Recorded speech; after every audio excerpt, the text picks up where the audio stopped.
Mahimbing ang tulog ni Leia. Ngunit maya-maya pa'y parang lumilipad ang diwa niya. Pero di iyon lumabas sa kinaroroonan niyang kwarto. At natuklasan niyang hindi pala siya nag-iisa sa nirantahan niyang cottage. May kasama pala siyang babae rin. More or less ay kaedad niya ang babae. Nasa mid-20s. Pero hindi ito direktang humarap sa kanya. Laging naka-side view. Bagay rito ang puting bestida. Pagkuway, naupo ito sa paanan ng kama. Naka-side view pa rin sa direksyon ni Leia. "Sino ka?" tanong niya rito. Hindi sumagot ang babae. Sa halip na magsalitay, umiyak ito sa dalawang palad. Maya-maya'y nakita ni Leiang bigla itong lumulutang sa hangin. Pagkuway, humarap sa bintana ng silid. Habang lumulusot ito sa nakasaradong bintanay, dinig pa rin niya ang pagtangis nito. At unti-unti itong nawala sa kanyang paningin. Saka naman napabalikwas si Leia.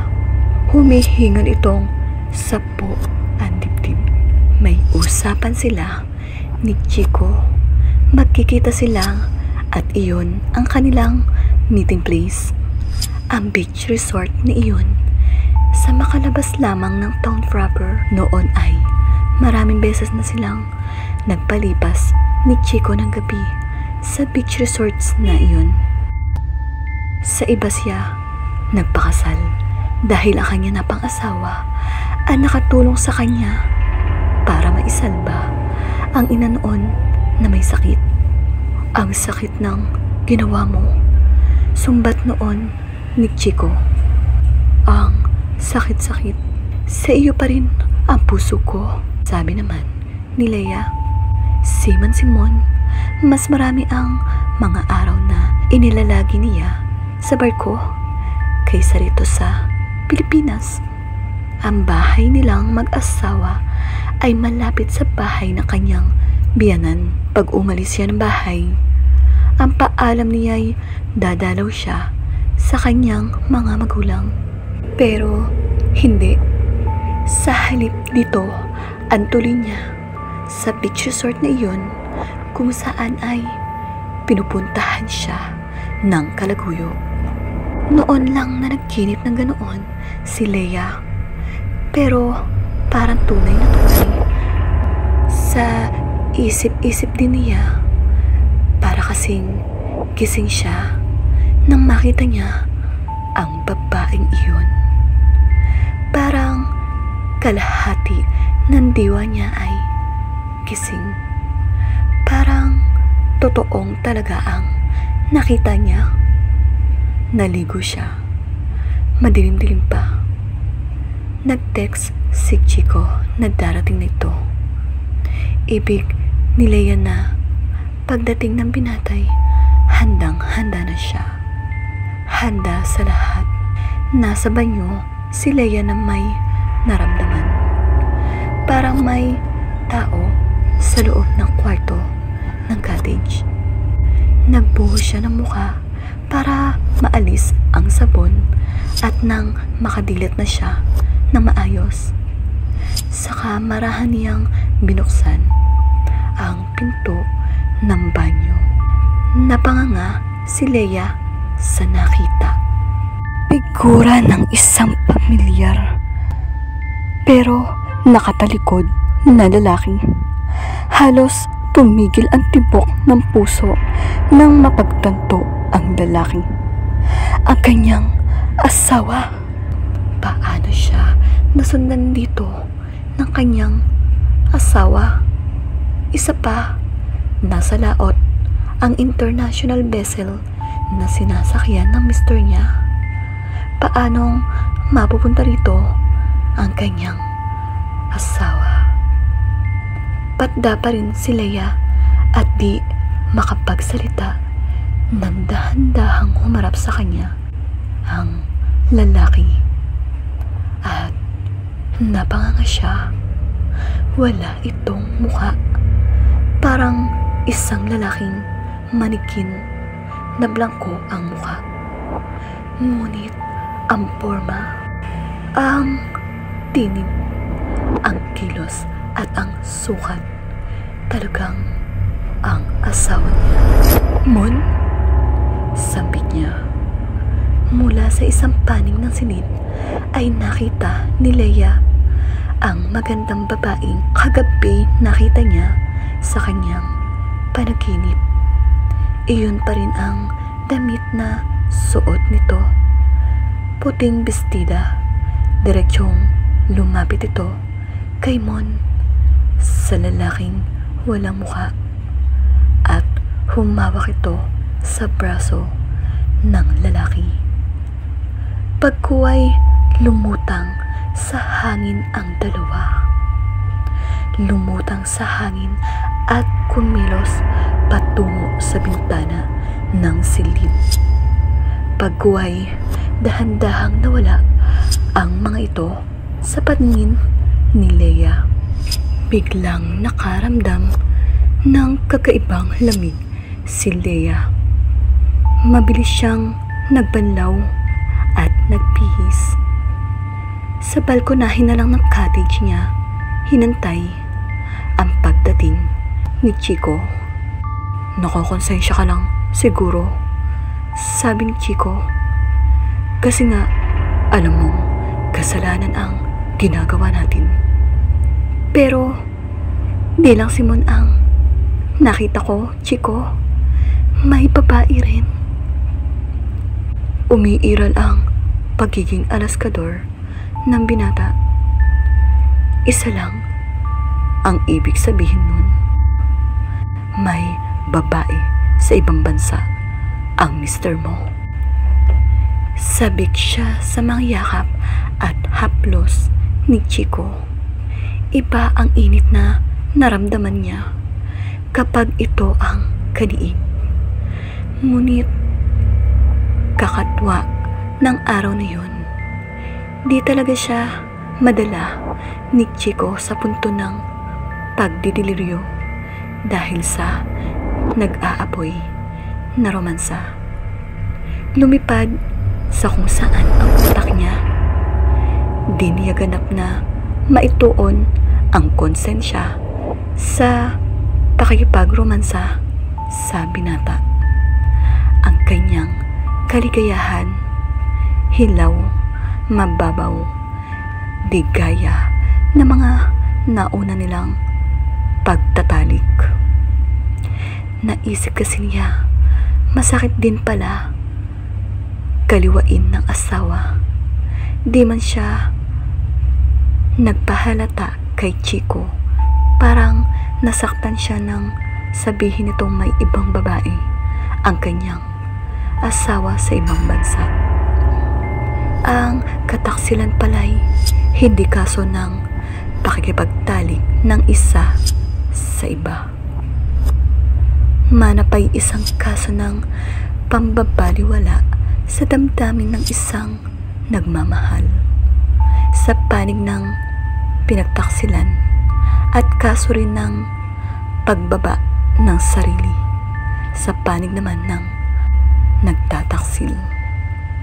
Sa maikling suma, hindi lang ang pinagtataksilan ang nasasaktan ng pagtataksil. Sinasaktan din ng nagtataksil na lalaki o babae ang mismong sarili. Sapagkat sa bawat yakap at haplos na matikman at ipatikim sa hindi mo asawa, ang taong ito'y nababawasan ng dignidad. Matindi ang tama ng realisasyon iyon sa puso't isipan ni Leia. Nagbihis siya pagkatapos nila na magtalik ni Chico. Ito na ang huli, Chico. Hindi na ako uling makikipagkita sa iyo. Malungkot na sabi niya. Ako pa rin ang mahal mo, hindi ba? Reklamo naman ng binata. Pipilitin kong kalimutan ka. Mabait naman si Mone. Hindi siya mahirap mahalin. Pero tumayo si Chico, hinawakan sa braso ang babae. Please, aniya, sabay pagpag sa kamay ng binata. Magising na tayo sa katotohanan. Hindi tayo para sa isa't isa. Walang nagawa si Chico. Puno ng pagsisisi si Leia habang nagbabiyahe pabalik sa bahay nila na ipinagawa ni Mon.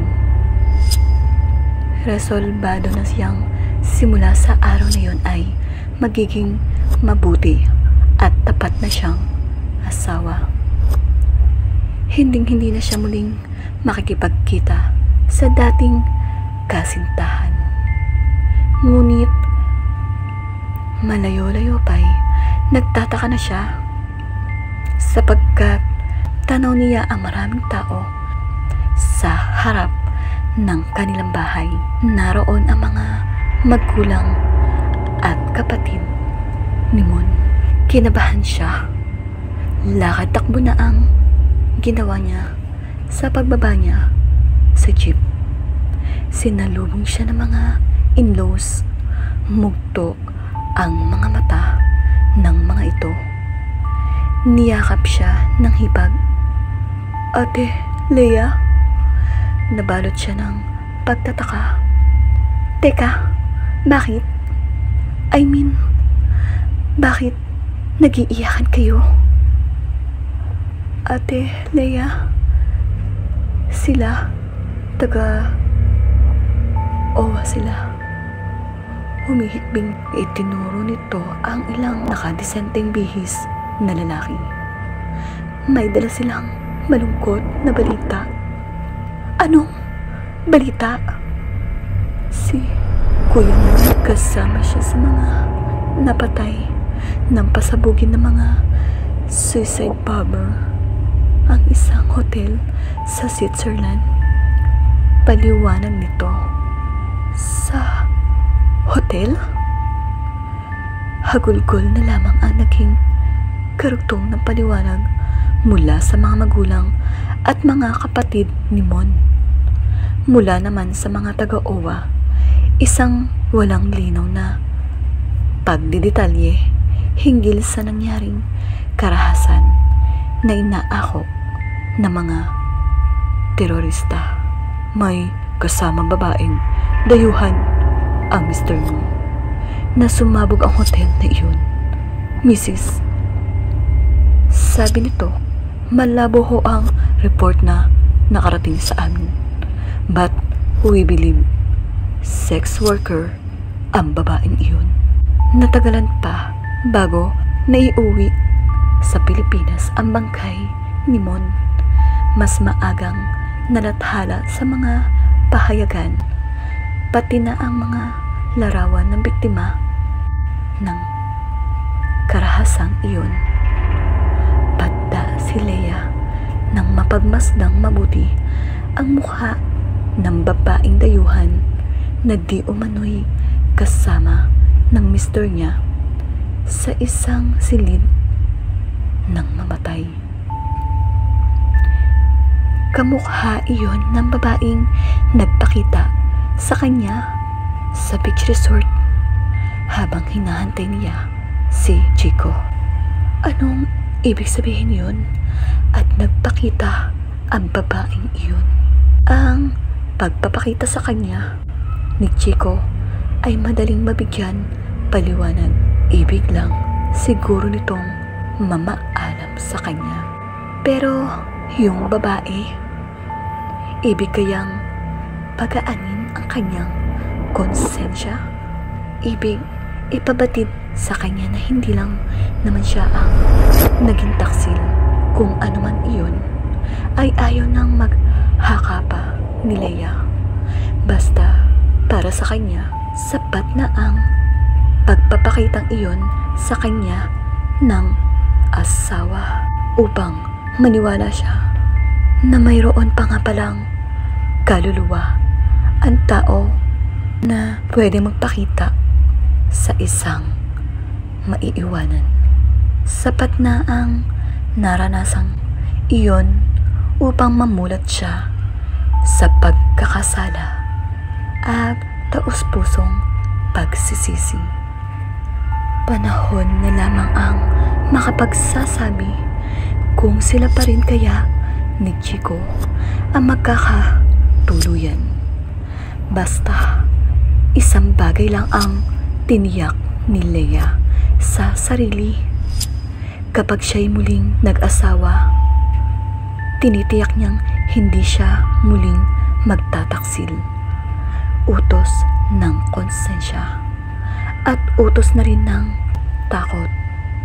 Ng takot na baka makakita na naman siya ng multo sa lugar na pinagkukublihan nila ng kasalanan.